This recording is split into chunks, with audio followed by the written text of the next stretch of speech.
Kabanata 2871.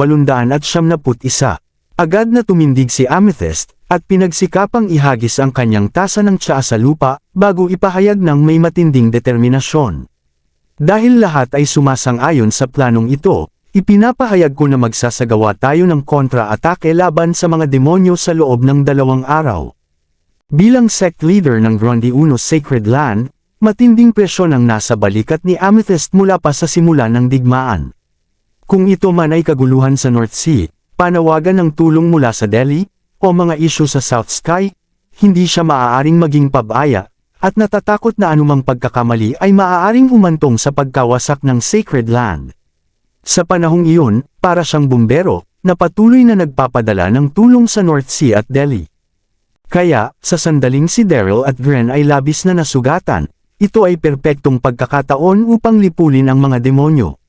Bukod dito, dahil nagkaisa ang mga elders sa makatarungang galit at determinasyon, naniniwala siyang hindi palalampasan ang kontra-atake. Dahil sa lahat ng ito, gumawa si Amethyst ng matapang na desisyon na isagawa ang kontra-atake laban sa mga demonyo. Ang kanyang mga salita ay kumalat sa buong bulwagan, at lahat ng Supreme Paragon Elders ay nagpakita ng kagalakan. Si Severin rin ay napawi ang kanyang nakakunot na noo. Bakit dapat hayaan ang mga demonyo na nakabalot sa atin? Panahon na para tayo ang umatake at padusahin sila. Kung tuluyang mawasak natin ang 2 demonyong tribo na ito at masungkit ang kanilang kayamanan, tiyak na lalakas ng husto ang Gronde Uno Sacred Land, naisip ni Severin. Pagkatapos, tinalakay ni Amethyst ang mga detalye ng nalalapit na malaking atake sa mga demon tribe sa iba at nagtalaga ng mga tungkulin. Pagkatapos nito, bumalik ang bawat isa sa kani-kanilang lugar upang maghanda para sa atake. Sa isang isip, agad na nag-teleport pabalik si Severin sa Enchanted Peak. Mayroon akong 2 araw para patibayin ang aking cultivation, tiniyak ni Severin sa sarili. Hindi lamang niya kailangang patibayin ang kanyang cultivation, kundi balak din niyang linangin ang top-tier divine physique, triumphal creation, mula sa loob ng Wood Emperor's immortal art. Bagamat ang triumphal creation ay hindi makabubuhay sa mga patay, kaya nitong pagalingin ang mga sugat hanggang sa muling mabuo ang laman at buto, na ginagawa itong top-tier healing technique. Bukod dito, ito ay malapit na nauugnay sa laws of creation, at kung magtatagumpay siyang linangin ito, makakamtan niya ang pag-unawa sa laws of creation. Umupo siya sa cross-legged position, at mabilis na tinawag ni Severin ang kanyang divine weapon, ang Green Empire's Tower. Sa isang galaw ng kamay, itinapon niya ang Green Empire's Tower palabas ng Enchanted Peak, pagkatapos ang kanyang katawan ay kumislap at pumasok sa spatial realm ng Green Empire's Tower. Pagpasok sa ika-9 na palapag na may 20-fold time acceleration, nagsimulang siksik na sinipsip ni Severin ng surrounding spiritual energy upang patibayin ang kanyang cultivation. Bilang level 8 Supreme Paragon, isa na siya sa pinaka-elite na nilalang sa buong Blue Realm. Bukod dito, sa kanyang cultivation sa Supreme Oneness Scripture at self-created techniques, ang kanyang lakas ay lampas pa sa ordinaryong level 8 Supreme Paragons. Kahit ang pinakamahihina sa semi-immortal ay hindi siya makakalaban. Sa ilalim ng 20-fold time acceleration ng Green Empire's Tower, lumipas ang 20 araw ng tahimik. Sa oras na iyon, si Severin ay tila isang payapang matandang monghe. Ang umaalo na aura sa paligid niya ay ganap na nakontrol. Mula sa malayo, tila ordinaryong tao lamang siya, walang ipinapakitang nakakatakot na presensya. Nagbibigay siya ng impresyon na isa siya sa langit at lupa. Paggising, agad na naramdaman ni Severin ang mga pagbabago sa kanyang sarili. Malalim siyang huminga, at pagkatapos iniskan ang kanyang katawan, at sumigaw siya sa tuwa. Sa wakas, napatatag ko na ang aking hindi matatag na pundasyon. Ngayon, panahon na para linangin ang triumphal creation technique. Mabilis niyang pinakalma ang kanyang isipan, itinuon ang konsentrasyon habang sinisimulang linangin ang triumphal creation technique. Ang divine technique na ito ay rurok ng Wood Emperor's immortal art. Hindi ito kilala sa lethality kundi sa banayad at pangmatagalang epekto, na nagdaragdag ng longevity at epektibo sa pagpapagaling ng mga sugat. Ang triumphal creation technique ay tutulong kay Severin, na nakaranas ng maraming labanan, na mas maunawaan ang laws of creation. Bagamat ang kanyang pag-unawa sa laws of creation ay nasa mataas na antas na, may kaunting distansya pa siya bago maabot ang complete stage. Bawat cultivator ay maaaring maunawaan at pahalagahan ng 3,000 mighty principles. Gayunpaman, sa Supreme Paragon level, kailangang magsanib sa rules ng langit at lupa upang simulan ang sariling landas. Tunay nga, ang pag-unawa ng bawat individual sa parehong landas ay magkakaiba, kaya nagkakaroon ng pagkakategorya sa mga cultivator. Ang Supreme Paragons ay yaong nakamit ang pinakaugat na pag-unawa sa mga batas. Ang semi-immortal ay yaong nakamtan ang mas mataas na mastery, at tanging ang true immortals lamang ang ganap na nakontrol ang mga batas, na nagbibigay daan sa kanila upang tuklasin ang ilog ng panahon at magkaroon ng mas malalim na pag-unawa sa mga prinsipyo ng langit at lupa. Kapag ang isang batas ay ganap na napagtagumpayan, maaari na nilang simulan ang pag-unawa sa iba pa. Bagamat nakamit na ni Severin ang mataas na antas ng mastery sa laws of creation at swordsmanship, may kaunting distansya pa siya bago maabot ang perpeksyon. Ang perpeksyon sa isang batas ay nangangahulugang ganap na kontrol dito, na nagbibigay daan sa cultivator na palayain ang walang hanggang kapangyarihan nito. Halimbawa, sa laws of creation, hindi pa kayang lumikha ni Severin ng buhay mula sa wala o buhayin ang patay, ngunit kaya niyang pahabain ang lifespan ng mga halamang gamot at pabilisin ang paglaki ng mga puno. Siyempre, may mga limitasyon rin sa loob ng laws of creation. Ngunit iba ang sitwasyon pagdating sa rules of time. Pagkatapos ng lahat, ang kapangyarihan ng oras ay walang kapantay, ito ay nakakaapekto sa lahat, kahit ang true immortals ay hindi pa nakakatagpo sa ilog ng panahon at nananatiling apektado nito. Gayunpaman, ang lifespan ng true immortals ay napakahaba, na umaabot na hindi maunawaan ng karaniwang tao. Siyempre, para kay Severin, ang ganitong mga konsepto ay tila malalayong pangarap pa lamang. Siya ay isang 8th grade Supreme Paragon pa lamang noon, may kaunting distansya pa bago maging true immortal. Ang sobrang pag-iisip tungkol dito ay magdudulot lamang ng hindi kailangang alalahanin at problema. Huminga ng malalim upang pakalmayan ang isip, mabilis niyang pinagsama ang malawak na divine light ng mga batas sa loob niya. Ang laws of creation ay nagsimulang umikot at magsanib sa kanyang mga kamay, na naglalabas ng makapal na aura ng buhay sa anyo ng maningning na berdeng liwanag na dahan daw ang nagliliwanag sa kanyang mukha. Sa isang iglap, ang buong espasyo sa loob ng Green Empire's Tower ay napuno ng maningning na liwanag habang ang kapangyarihan ng creation ay patuloy na dumadaloy. Ang estado na ito ay nagpatuloy ng halos kalahating buwan, salamat sa 20-fold time acceleration ng Torre. Habang tahimik na lumipas ang kalahating buwan sa pinabilis na oras ng spatial realm ng Torre, si Severin, na nasa meditational na estado, ay dahan-daw ang bumuka ng mga mata.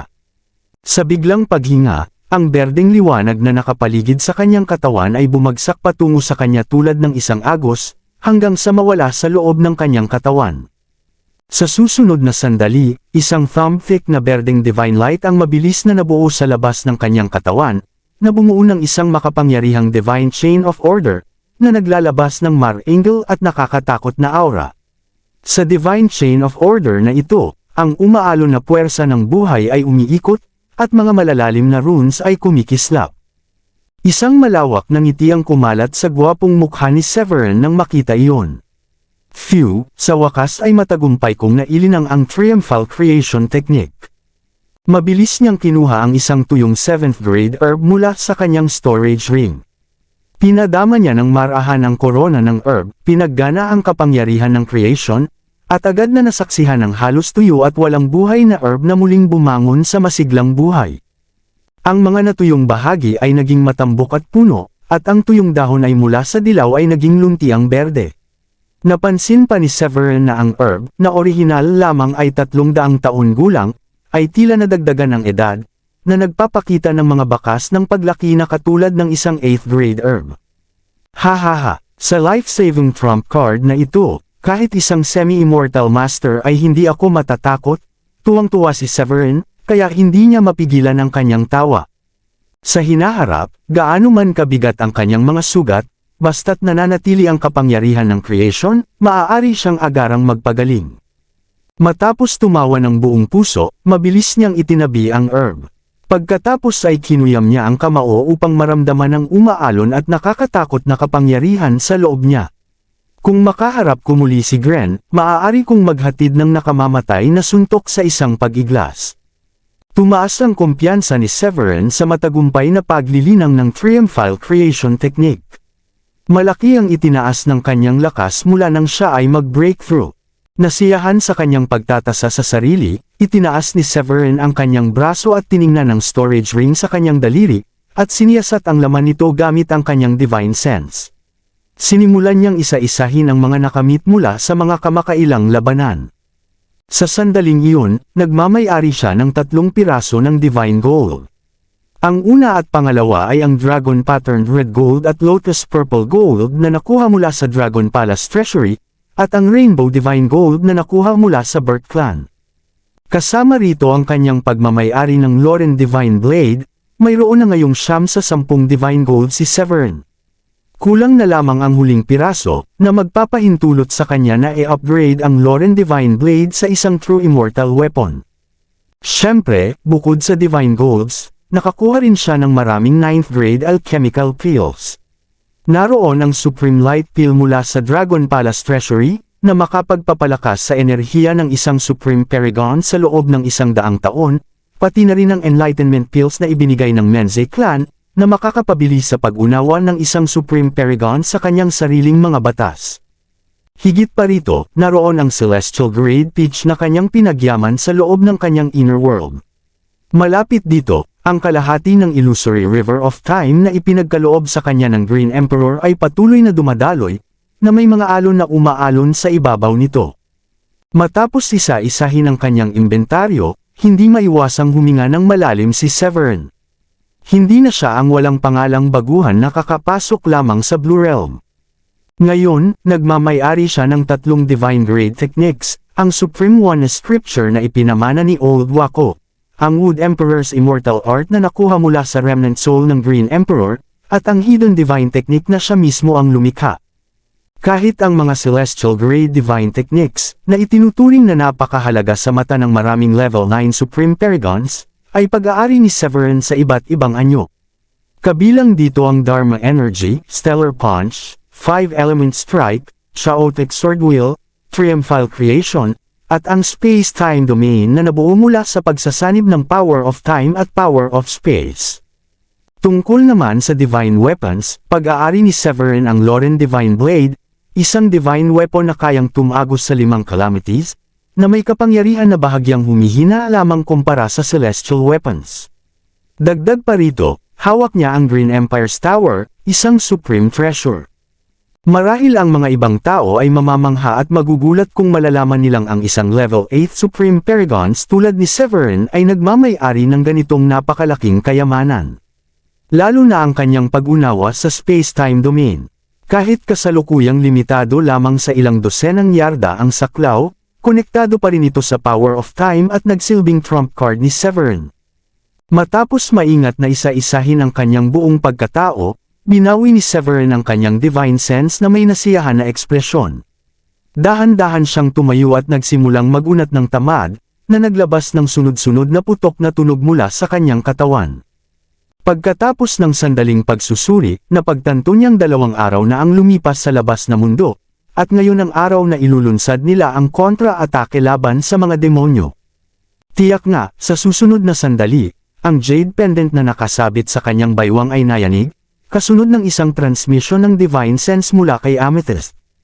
Agad na lumabas si Severin mula sa Green Empire's Tower nang marinig ang anunsyo. Samantala, sa harap ng Mountain Gate ng Grande Uno Sacred Land, nakabitin sa himpapawid ang napakalaking summon airship, na naglalagay ng malawak na anino sa gate. Nakatayo si Rinold na walang ekspresyon sa bow ng barko, habang si Wallet ay naglalabas ng Bazang Sword Wheel, sabik sa aksyon. Hinaplos ni Heath ang kanyang mahabang balbas na may bahagyang nakaukit na noo. Nakatayo sina Hepman at Kugan na may matinding determinasyon, kasama ang mga Royal Paragons at Paragon Disciples, na sabik para sa nalalapit na misyon. Nakatayo ng buong pagmamalaki si Amethyst sa unahan, ang kanyang tingin ay seryoso. Habang nanginginig ang espasyo, lumabas si Severin, na siniyasat ang tanawin bago tumango kay Amethyst at sumakay sa airship. Doon lamang nagsalita si Amethyst, si Severin ang mamumuno sa operasyong ito. Lahat ng elders at iba pa ay dapat sumunod sa kanyang utos. Naintindihan, sagot ni Reinhold at ng iba ng sabay-sabay. Umakyat si Severin sa baw ng barko at magalang na binuo ang kanyang mga kamao patungo kay Amethyst. Rest assured, sisiguraduhin kong ligtas na makakabalik ang lahat. Sa kanyang pinatatag na cultivation, hindi lamang malaki ang itinaas ng kanyang lakas, kundi tiwala siyang kaya niyang patayin si Gren sa isang suntok kung magkakaroon ng rematch. Pagkatapos magpaalam kay Amethyst, itinaas ni Severin ang kanyang braso, na bumuo ng sunod-sunod na hand sails, at walang bilang na mga daloy ng rules of space celestial light ang sumabog mula sa kanyang katawan. Ang kapangyarihan ng espasyo ay pumulibot sa summon airship, na nagdulot ng pagkawala nito mula sa mountain gate ng Grundy 1 Sacred Land sa nakakagulat na bilis. Pagkalipas ng ilang segundo, pinamahalaan ni Severin ang napakalaking airship upang magbukas ng portal, at pumasok sa void space. Matapos lumipad ng 10,000 milya, tinawid ang hindi mabilang na mga bundok at ilog, at nilampasan ang dulo ng Eastern Sea, at nagsimulang lumitaw sa abot tanaw ang kurba ng lupain. Pinigilan ng mga pasahero sa airship ang kanilang excitement nang makita ito at isinabot ang kanilang battle phase. Sa wakas, narating na nila ang season. Gamit ang kanyang divine sense, mabilis na sinuri ni Severin ang lumulutang na lupain sa unahan. Pumapawi ito ng isang mabahong amoy ng dugo at may mga aninong kumikislap kahit sa liwanag ng araw. Isang walang hangganang itim na demonic energy ang bumalot sa kalangitan, na nagdudulot ng madilim at nakakatakot na kapaligiran sa season, tila impyerno sa lupa. Biglang lumitaw ang summon airship mula sa puwang, na naglalagay ng malawak na anino sa lupa. Sa isang pagsabog ng bilis, dumating ang airship malapit sa mountain gate ng Evil Tribe. Sa di kalayuan, naruroon ang headquarters ng Evil Tribe, na ang mga lambak ay puno ng mga buto at may hangin na parang tunog ng mga drums ng digmaan. Sa ilalim ng nakakakilabot na hangin na ito, ang buong lugar sa loob ng libu-libong milyang radius ay puno ng kamatayan at katahimikan, na walang bakas ng buhay. Mga kakaibang puno na may mukha ng tao ang nakabitin mula sa lupa, at mga isdang buto ang lumalangoy sa mga ilog. Habang nagpapatuloy sila, ang nakapaligid na demonic energy ay naging mas makapal at mabigat. Pagpasok ng summon airship sa teritoryo ng Evil Tribe, maraming spectral disciples ang nakaramdam ng paparating na sakuna at biglang nagising. Oh, hindi. Enemy attack. Enemy attack. Mabilis, tawagin ang 5 elders para mamuno. Ang mga elders ay nahulog na, at patay na ang sect leader. Ano ang gagawin natin ngayon? Maraming Evil Tribe cultivators ang sumigaw sa takot. Sa kailaliman ng Whitebone Mountain, sa loob ng natatanging Blood Pond World ng Evil Tribe, ilang level 8 Supreme Paragon Demons ang tumingin sa papalapit na summon airship na may takot at pangamba. Lahat, dapat tayong tumakas agad, sigaw ng isang pandak, na matandang lalaki na may mukha ng unggoy at may kwintas na gawa sa bungo ng sanggol sa leeg. Patuloy siyang nanginginig habang tinitingnan si Severin at ang iba na mabilis na papalapit. Sa kanyang tabi, isang mid-aged na lalaki na may mabagsik na hitsura, may ulo ng leopardo at balbas ng tigre, ay tumingin ng galit sa matandang lalaki at nagbulyaw, tumakas. Saan tayo tatakbo? Kahit may mabagsik na hitsura at matigas ang ugali, may matalim na isip ang mid-aged na lalaki. Mabilis niyang napagtanto na sa kanilang kasalukuyang lakas, malamang ay hindi nila matatakasan si Severin at ang iba. Bukod dito, kung ang Grundy 1 Sacred Land ay naglakas loob na atakihin ang Evil Tribe sa kanilang teritoryo, siguradong handa na sila at hindi basta-basta pababayaan silang makaligtas. Dahil sa pagkahulog ng sect leader at kamatayan ng mga elders, ang Evil Tribe ay naiwan na lamang sa iilang level 8 Supreme Paragons tulad natin. Sa palagay ko, dapat nating buhayin ang protective formation at humingi ng tulong sa Yellow Ghost Tribe, sabi ng malaki at matipunong lalaki. Kaagad niyang pinaggana ang isang token sa kanyang baywang, na nagdulot ng pagyanig sa buong bundok bago unti-unting lumitaw ang isang napakalaking formation. Mula sa labas, ang formation ay mukhang nakakatakot, na nababalot sa itim na hangin at may mga alingawngaw ng sigaw ng mga multo at lobo. Nakita ito ng iba, iniwan ang anumang iniisip na pagtakas at nagsimulang humingi ng tulong sa Yellow Ghost Tribe sa Las Bonercat. Kahit libu-libong milya ang pagitan nila, para sa Supreme Paragons, maaaring malampasan ang distansya sa loob ng sandaling panahon na tulad ng pagpapakulo ng kalahating palayok ng tsaa. Basta makatiis sila sa maikling panahong iyon, maaari nilang hintayin ang pagdating ng Yellow Ghost Tribe. Sa pagkaalam na ito, bahagyang na-stabilize ang mga natatakot na puso ng Level 8 Supreme Paragons. Kabanata 2875. Ito ang Las Bonercat, kung saan naninirahan ang Yellow Ghost Tribe. Sa oras na iyon, sa main hall ng pangunahing tuktok, ang sect leader ng Yellow Ghost Tribe, ang kagalang-galang na matandang demonyong si Zion, ay malalim na nakakunot ang noo. Nang matanggap ang distress signal mula sa Evil Tribe, agad niyang pinatunog ang Golden Bell upang tawagin ang Supreme Paragon Elders mula sa iba't ibang halls ng walang pag-aalinlangan. Tinitingnan ng 8 o 9 na Supreme Paragon sa hall, nagsalita siya ng may bahagyang kaba. My fellow elders, kakatanggap ko lang ng balita na inatake ng Grundy Uno Sacred Land ang Evil Tribe. Ano? Ang nakakagulat na balita ay nakagulat sa lahat, na nag-iwan sa 8 o 9 na Supreme Paragons na walang imik. Kailan nga ba naging ganito katapang ang Grundy Uno Sacred Land, na naglakas loob na lumapit mula Midland upang atakihin sila? Walang oras si Zion upang tugunan ang pagkabigla ng lahat at mabilis na iniutos. Mabilis, tipunin ang ating puwersa para tulungan ang Evil Tribe. Natural lamang na hindi siya makapaghintay na walang ginawa habang inaatake ang kanyang demon sect. Pagkatapos ng lahat, malamang na sila naman ang susunod kapag nawasak ang Evil Tribe. Mula noong labanan sa East Plain ilang araw na ang nakalipas, hindi makontak ni Zion si Gren kahit anong gawin niya. Ang katotohanan na dumating ang Grundy Uno Sacred Land sa season ay nagdulot sa kanya ng bahagyang pagkabahala.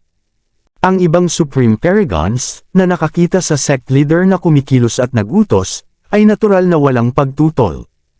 Oo, sect leader. Samantala, dinala ni Severin ang airship sa maayos na paghinto sa kalangitan sa labas ng Whitebone Mountain.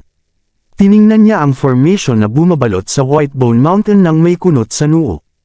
Ang formation sa harap niya ay pabago-bago at resistant sa divine sense.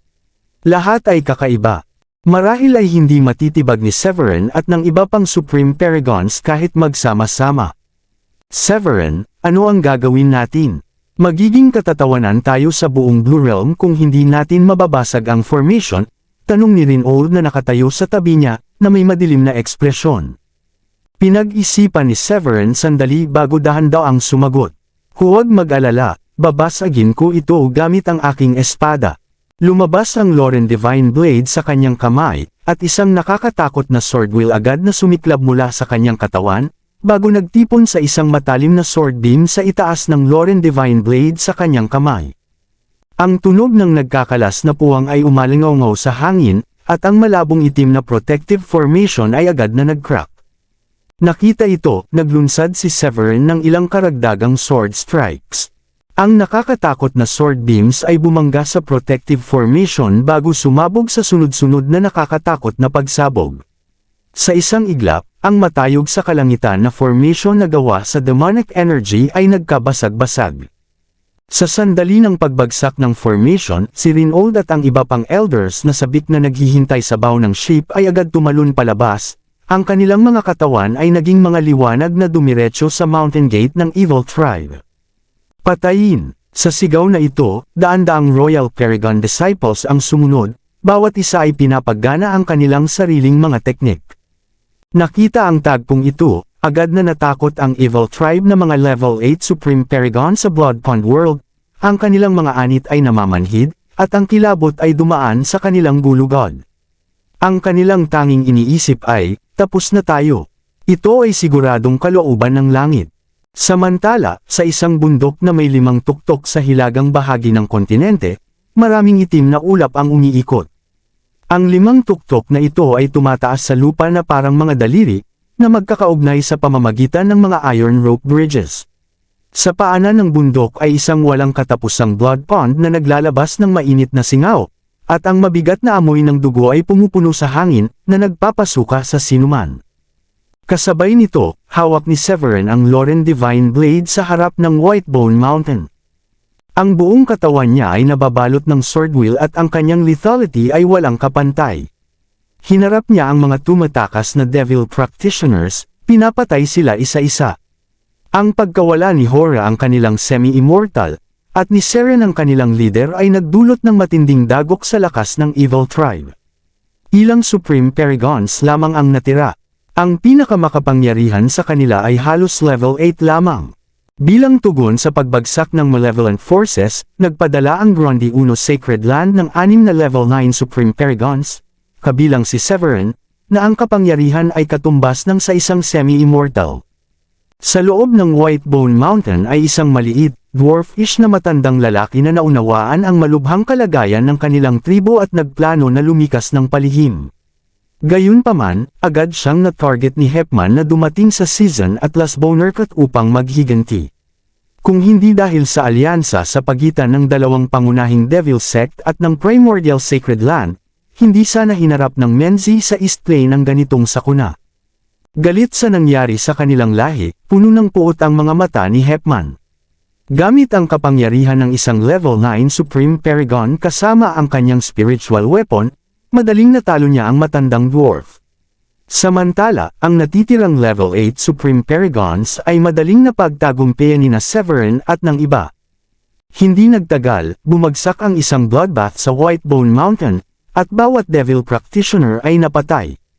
Mula sa sandaling iyon, ang mga devil strongholds tulad ng Evil Tribe ay hindi na muling uusbong.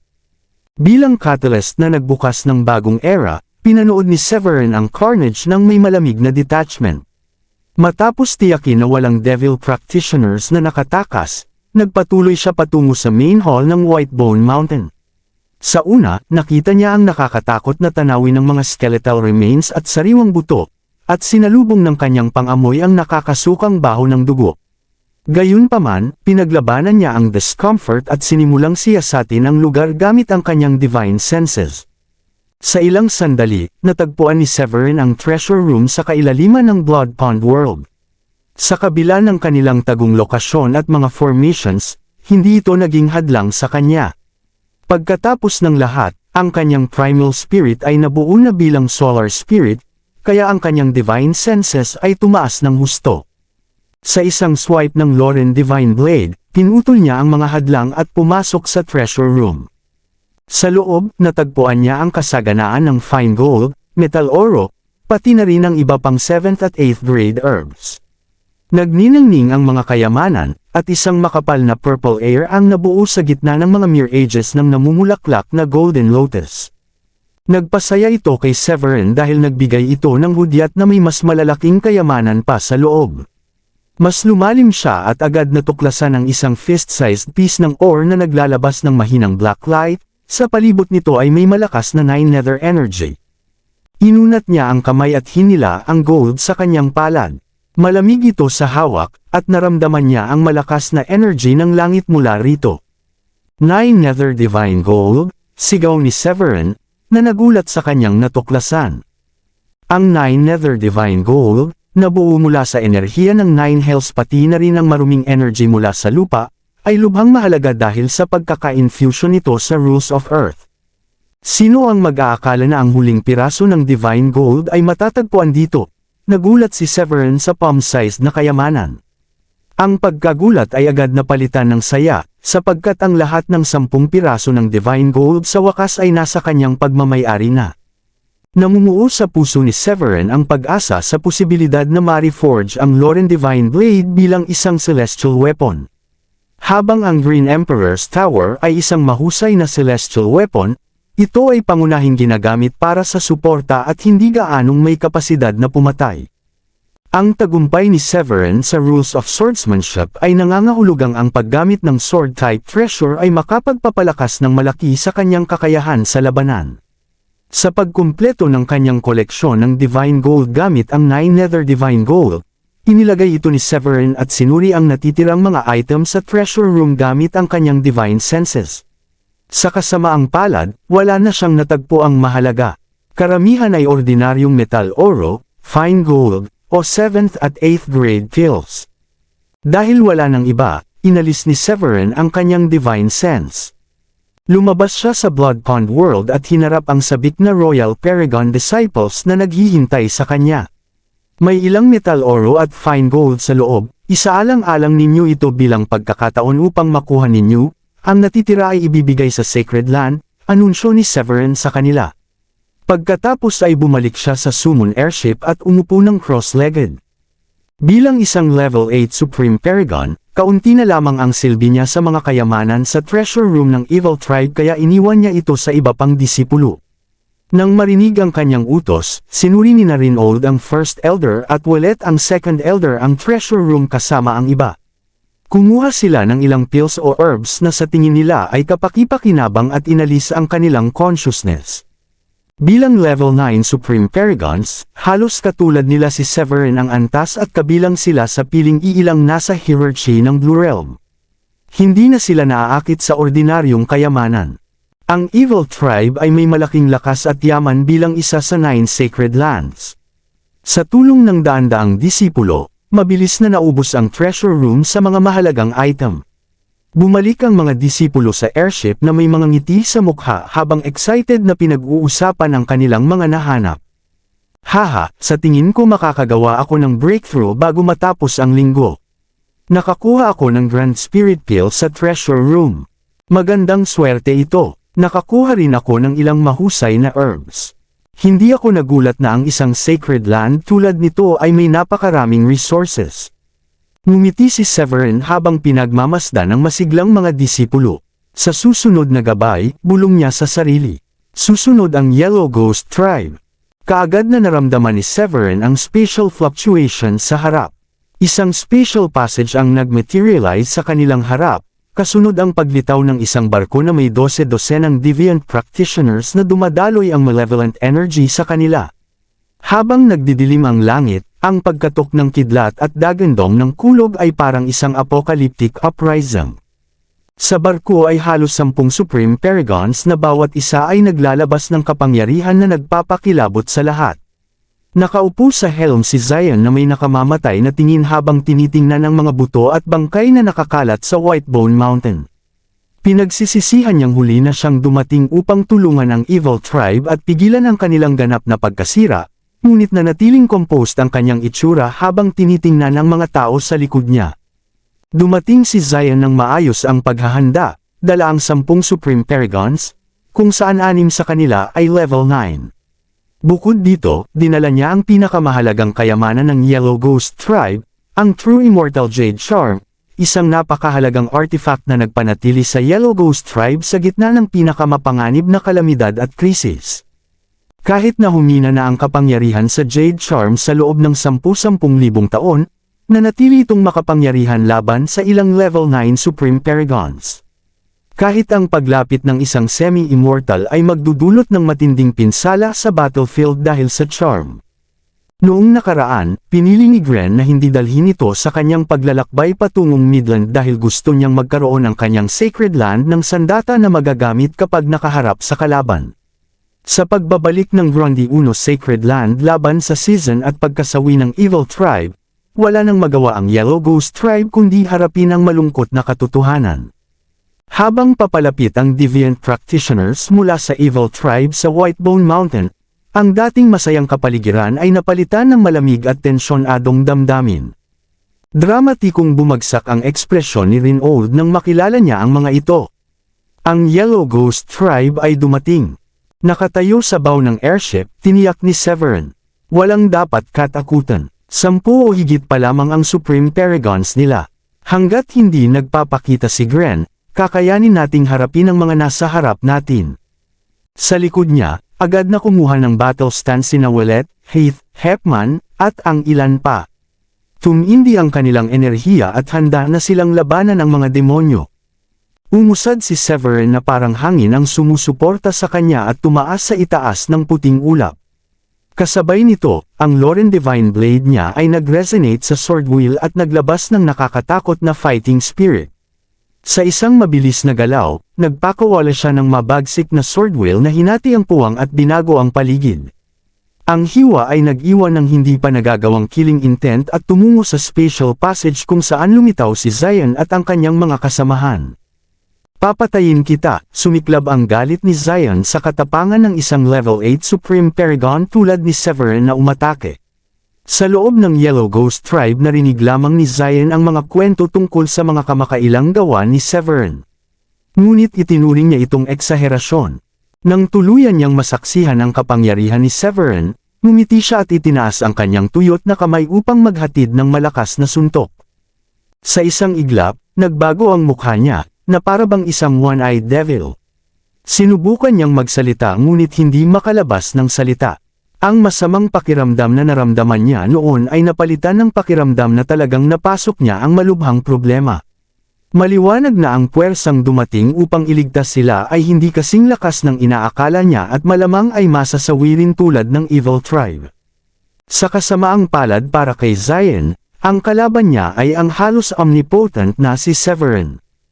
Pinagtawanan ni Severin, "Haha, ang maliit na pagpapakita na iyon ay hindi makakaistorbo sa akin."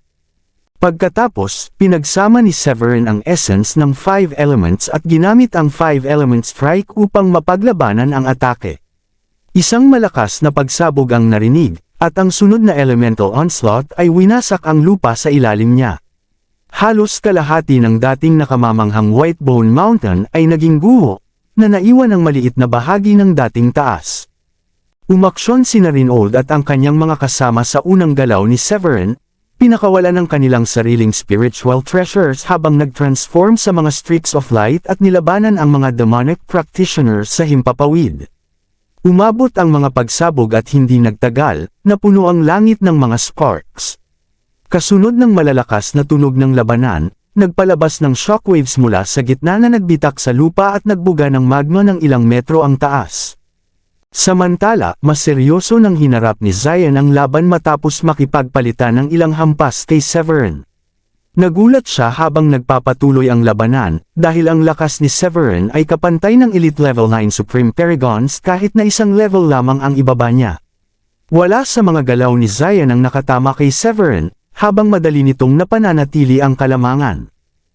Maraming salamat sa lahat ng sumusubaybay. Please subscribe and follow my YouTube and Facebook channel, Filipino Novel. Maraming salamat po.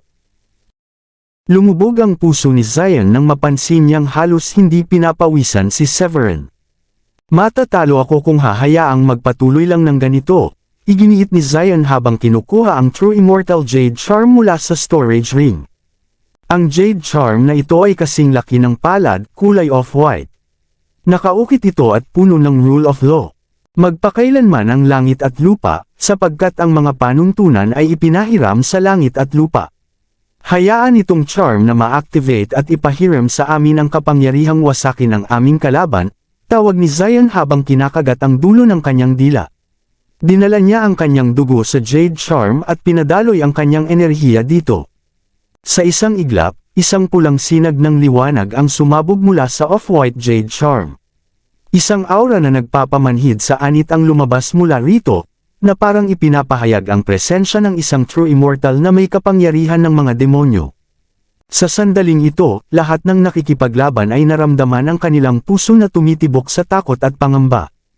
Napangisi si Severin at tumingin sa pulang haligi ng liwanag. Dinala niya ang kanyang enerhiya sa kanyang paningin hanggang sa tuluyang makita ang isang figure sa loob. Ang figure ay ethereal, habang ang paligid ay nababalutan ng madugo at mapanlikhang liwanag. May nararamdaman ding aura ng Rule of Destruction mula sa taong iyon. "Haha, makikita mo ang iyong kamatayan ngayon, Severin," sigaw ni Zion na may mabagsik ng ngiti matapos e-activate ang kapangyarihang iniwan ng isa sa mga naunang ninuno ng kanilang sacred land. "Ito ay isang Jade Charm na ipinasa ng aming ninuno, isang true immortal na nagtatag ng Yellow Ghost Tribe.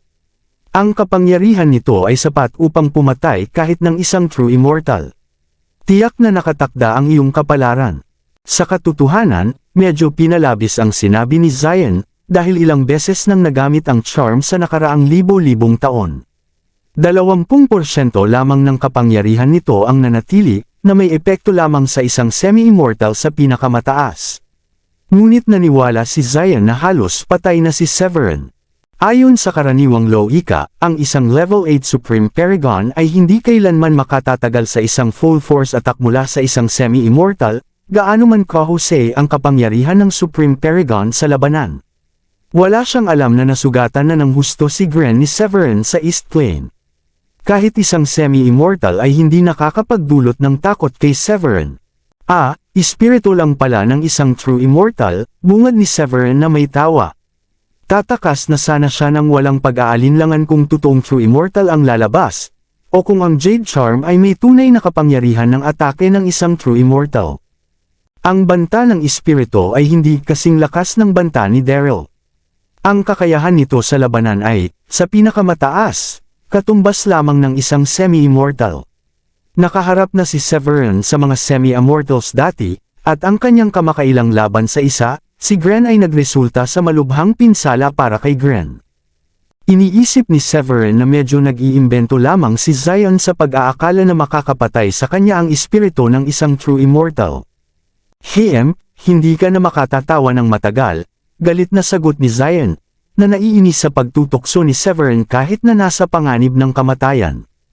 Tuluyan nang naglaho ang Jade Charm, at ang espiritu ay dahan-daw ang lumitaw mula sa pulang haligi ng liwanag. Itinaas nito ang kamay at bumuo ng isang madugong sibat na parabang hawak nito ang Divine Thunder of Destruction. Nang inig ang paligid dahil sa nakakatakot nitong aura. Nang itulak ng espiritu ang sibat pasulong, umalangaw ang paligid. Bahagyang napangisi si Severin at sinabi, magpatuloy ka lang, at isasama kita sa Evil Tribe sa kabilang buhay. Wala siyang balak makipagtalo pa kay Zion. Hindi alam na nasunog na si Granny Anstora, na nilalayo ni Severin na mabilis na lipunin ang mga naninirahan sa Yellow Ghost Tribe bago makialam si Gren. May matibay na determinasyon, pinatindi niya ang aura ng kanyang Loren Divine Blade at inihagis ito pasulong. Sa sandaling iyon, kumislap ang espada at nagpakawala ng nakakatakot na sword wheel. Kabanata 2,900.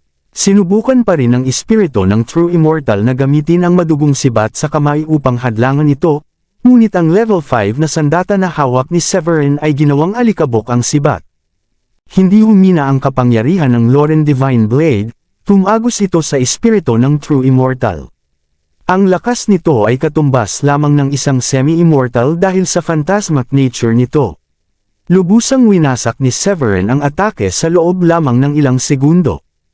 Hindi makapaniwala si Zion, hindi pwede ito. Ayaw niyang tanggapin na taglay ni Severin ang lakas na kahindik-hindik na kahit ang espiritu ng True Immortal na kanyang nilikha mula sa True Immortal Jade Charm ay natalo sa atake ni Severin. Habang nakatitig sa paglipad ng Loren Divine Blade patungo sa kanya, nanigas ang kanyang mga ugat at naramdaman ang panginginig sa gulugod. Nang muling makabawi sa sarili, agad niyang sinubukang buksan ang puwang sa hangin at makatakas, isang pagkakataon na tiyak na pipigilan ni Severin. Sa isang isip lamang, sinelyuhan ni Severin ang lahat ng daanan ng pagtakas gamit ang Rule of Space. Sa sandaling iyon, pakiramdam ni Zion ay parabang siya ay natabunan ng mabilis na buhangin, kung saan ang anumang pakikibaka ay walang silbi. Unti-unti siyang napuno ng takot habang naramdaman ang aura ng kamatayan na papalapit sa kanya. Hindi mo ako mapapatay, Severin, sigaw ni Zion. Hahayaan kong gantihan ako ni Gren. Nakapagod sa pandinig ni Severin ang mga sigaw ni Zion. Walang patumpik kampak, pinakawala ni Severin ang ilang rounds ng Stellar Punch at winasak ang nakapaligid na espasyo. Isang malakas na pagputok ang narinig, at ang sinag ng Loren Divine Blade ay tumagos sa gitna ng mukha ni Zion, na pinunit ang kanyang kaluluwa sa itaas na energy core at hinati ang kanyang katawan sa dalawa. Matapos ayusin si Zion, kinuha ni Severin muli ang Loren Divine Blade at tinulungan si Reinhold at ang iba pa, na patuloy na nakikipaglaban ng husto sa natitirang mga elders ng Yellow Ghost Tribe. Itinaas ni Severin ang kamay at hinagis ang Loren Divine Blade ng ilang ulit, na nagpapadala ng sword beams na mabilis na pumihil sa mga Supreme Paragons. Sumugod si Reinhold at ang iba pa at ibinigay ang huling palo, tiniyak na tuluyang nawasak ang kanilang mga kalaban. Hindi nagtagal, ang mga mananakop mula sa Yellow Ghost Tribe ay napaslang na. Matapos makumpirma na walang nakatakas, mabilis na pinamunuan ni Severin ang kanyang grupo pabalik sa airship at itinakda ang kanilang ruta patungo sa base ng Yellow Ghost Tribe. Sa pagkamatay ng kanilang pinakamalakas na natitirang practitioner na si Zion, ilang mahihinang banta na lamang ang natira, at wala sa kanila ang nagdulot ng malaking hamon. Hindi tulad ng Evil Tribe na may base sa Whitebone Mountain, ang Yellow Ghost Tribe ay walang kakayahang i-activate ang kanilang formation upang makipaglaban. Madali lamang na nalusob ni Severin at ng kanyang grupo ang depensa ng Yellow Ghost Tribe, pumasok sa kanilang cave world at hinalughog ang treasure room nila. May purpura leaf dito, hindi masama, puna ni Severin. At ang tubig mula sa kanilang spring ay magiging kapaki-pakinabang sa pagpapalakas ng Solar Spirit. Perpekto ito para kina Dayan at sa mga babae. At may ilang bakas ng dark energy dito. Magagamit ito sa pagpatibay ng pundasyon ng isang Royal Paragon. May makukuha rin ako para sa attainment ni Celine. Pinagsama niya lahat ng kayamanang kapaki-pakinabang sa kanyang pamilya bago umalis.